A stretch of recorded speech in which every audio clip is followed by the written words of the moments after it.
Hi, church. Psalm 106 is subtitled Israel's Rebelliousness and the Lord's Deliverances.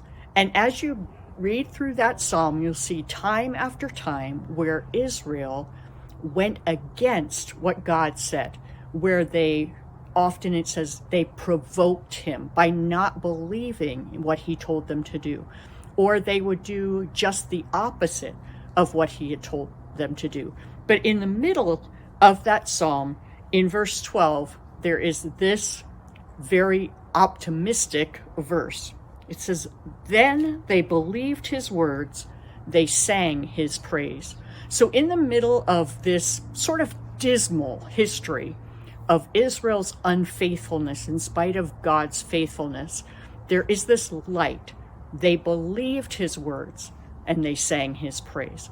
And the same is true in our lives. There are times when we go along and we are walking with the Lord. And then there are times when we are disobedient.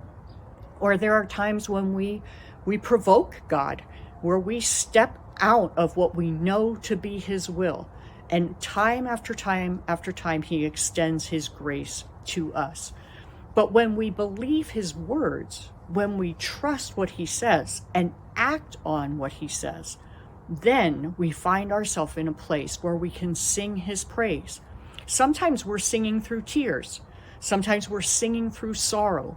But when we believe what God has said, we can sing.